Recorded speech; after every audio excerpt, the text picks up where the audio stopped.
Halo, assalamualaikum warahmatullahi wabarakatuh. Pada kesempatan kali ini saya ingin mereview baterai yang saya beli untuk proyek solar cell di rumah.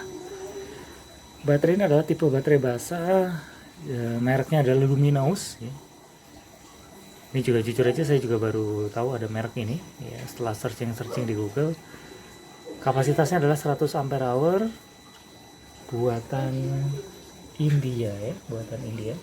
Tipenya adalah NRGT 2100 RF. T-nya adalah tubular, jadi ada dua tipe baterai, plate dan tubular.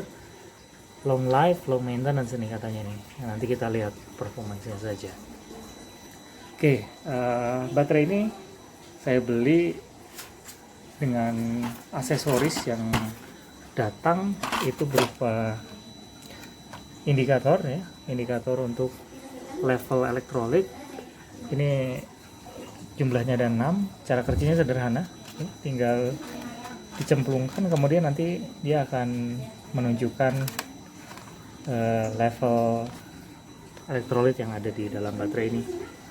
Kemudian yang selanjutnya adalah penutup dari kutub positif dan kutub negatifnya aki. Dan yang selanjutnya adalah si baut ya, pakai kunci 12 ini cukup kecil ya, saya juga surprise. Tadinya saya pikir bahwa baut yang datang itu akan besar ya, karena memang biasanya ukuran-ukuran yang 100 Ah ini untuk mobil-mobil yang cukup besar kayak sekelas truk ya. Jadinya yang dikhawatirkan adalah ininya cukup besar, tapi ternyata yang akan kecil. Oke, ini penampakannya setelah dipasang ya teman-teman ya, indikatornya kalau kita lihat. Nah, ini ada yang garis yang atas ini adalah full ya. Ini berarti kondisinya sekarang di tengah-tengah. Kalau kita lihat ini datangnya tidak seragam isinya, karena kemungkinan juga ada tercecer sedikit di jalan ya. Di waktu dibuka dia agak sedikit basah sih kardusnya, kemungkinan memang karena sedikit tumpah, tapi nggak ada masalah, nanti kita isi saja dengan distillated water ya, air yang bukan aki sure ya, karena memang ini aki sudah, atau baterai ini sudah diisi dari sana dan sudah dicas dari sana. Oke, sekarang kita siapkan multimeter untuk kita ukur tegangannya berapa ya. Oke. Ya, di sini ada lubang kecil. Nah, lubang kecil ini bisa dipakai untuk menempatkan tes probe-nya multimeter ya, teman-teman ya. Sebentar. Oke, sudah dipasang probe-nya. Kita lihat tegangannya adalah 12,25 volt ya. 12,25 volt. Sekarang kita ukur dimensinya teman-teman ya. Ini panjangnya kurang lebih sekitar 50 ya, 50 cm, setengah meter. Kemudian lebarnya sekitar 22 cm dan tingginya kurang lebih sekitar hampir 25 cm ya, kurang lebih ya. Ya, secara fisik ini oke baterainya, tidak ada menggelembung ya. Pada saat datang diperiksa langsung fisiknya tidak ada yang retak. Oke, semuanya oke semua. Oke, kita lanjut dengan review spesifikasi dari datasheet yang disediakan oleh Luminous ya. Ya, kalau lihat di sini modelnya sama ya, NRGT 2100 RF. Nah, ini yang pertama adalah featuresnya, ada plate teknologi, mereka mengklaim bahwa ini high performance. Kemudian extra elektrolit yang diklaim karena dia lebih tinggi ya baterainya ya. Kemudian high grade imported separator. Ini separator ini ada di dalam si baterainya ini, jadi nggak bisa kelihatan. Keramik water level management, ya itu tadi, dengan adanya keramik ini kita bisa mudah ya melihat dari indikator level ya, dari elektrolit di dalam baterai, nggak usah diintip-intip dengan center ya. Kemudian environment friendly and safe ya, ini oke lah ya. Ini tadi sama energetik modelnya 12 volt. Ini adalah gambarnya, gambar dimensinya ini oke ya. Oke, di halaman kedua kita lihat di sini adalah technical specification, panjang lebar tinggi ya, tadi sudah diukur. Kemudian beratnya ya lumayan ya, sekitar 42 kg. Electrical specification ya, oke lah. Di sini oke juga, di sini ada internal resistance ya, tapi internal resistance itu harus diukur dengan tegangan AC ya. Oke, agak susah kalau kita nggak punya alatnya. Selanjutnya adalah charging instruction. Nah, ini penting sekali. Starting rate-nya 10.1, finishing rate-nya ini ampere ya, dalam satuan ampere. Finishing rate-nya 5 ampere dan minimum trickle mode charging ya. Ini kalau baterai charger yang ada trickle mode, kalau nggak ada trickle dia tidak bisa.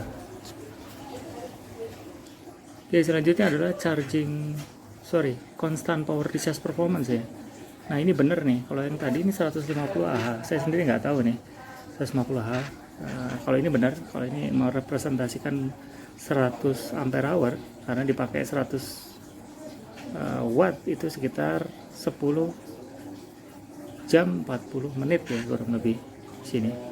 Jadi kalau pemakaiannya semakin besar, katakanlah 500 watt, dia hanya 1 jam 20 menit.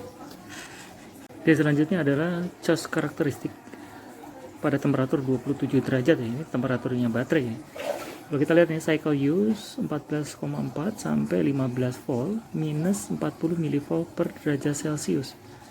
Maksimum current 15 ampere. Jadi ada kemungkinan ini ketika dia di charge dengan temperatur yang lebih dari 27 derajat, maka harus dikurangi tegangannya 40 mV setiap kenaikan 1 derajat.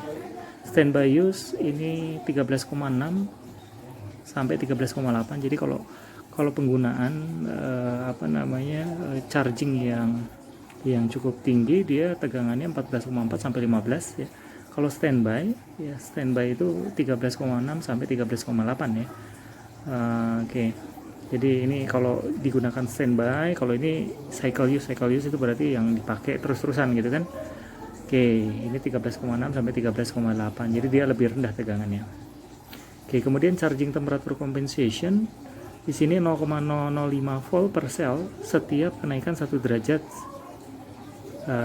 Setiap 1 derajat di bawah 25 derajat Celcius suhu ruang ya. Jadi di add ya, ditambahkan.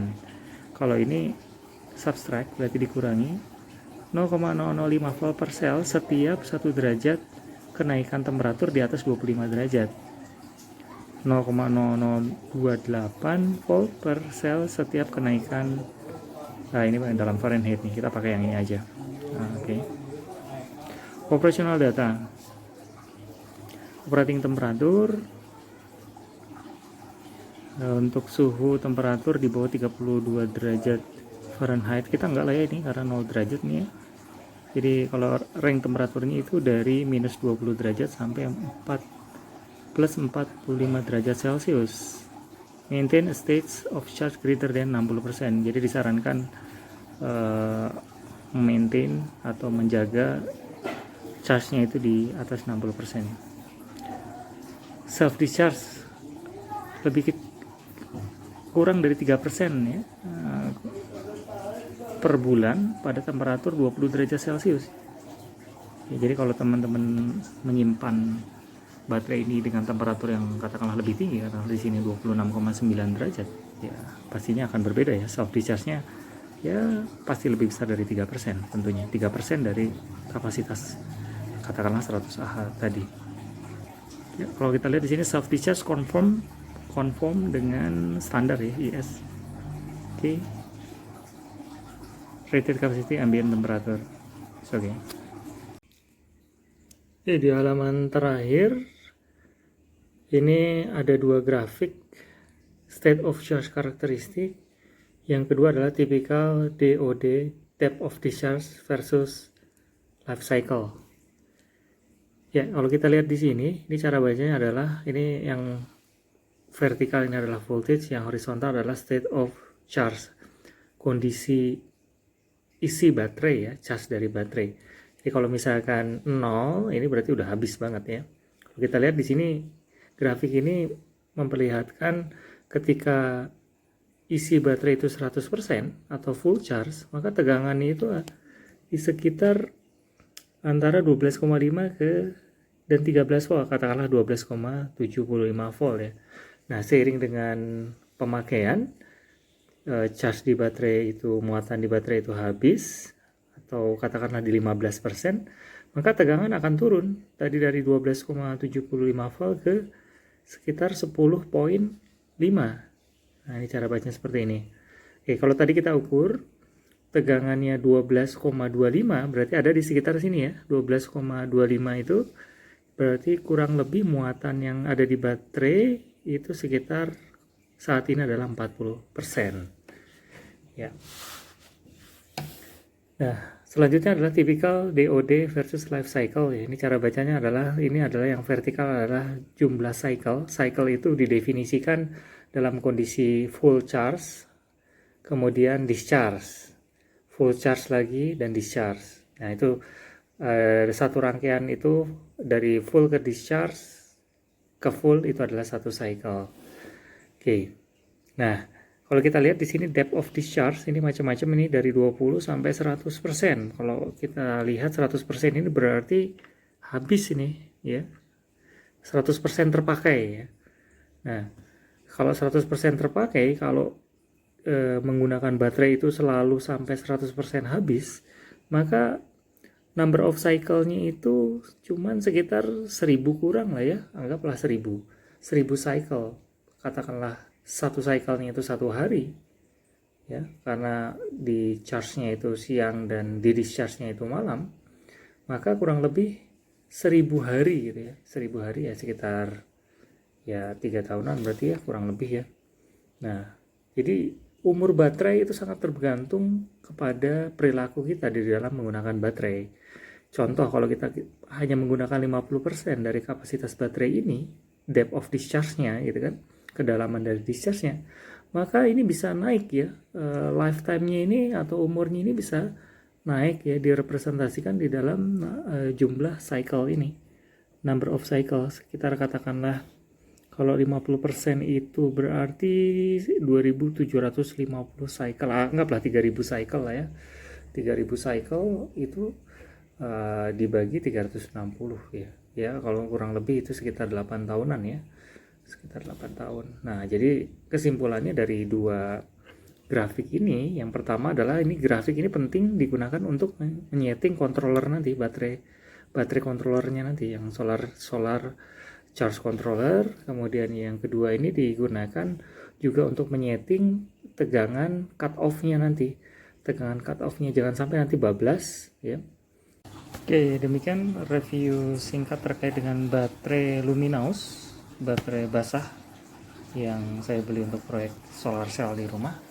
Ya, kita lihat nanti performance-nya seperti apa, akan saya coba monitor dan akan saya update pada video-video selanjutnya nih. Oke, mudah-mudahan awet lah ya. Secara overall, baterai ini cukup bagus ya, spesifikasi dan performance-nya mudah-mudahan sesuai ya. Oke, kita tunggu, kita lihat nanti setelah nanti dipasang dan dites. Demikian video kali ini. Terima kasih. Assalamualaikum warahmatullahi wabarakatuh.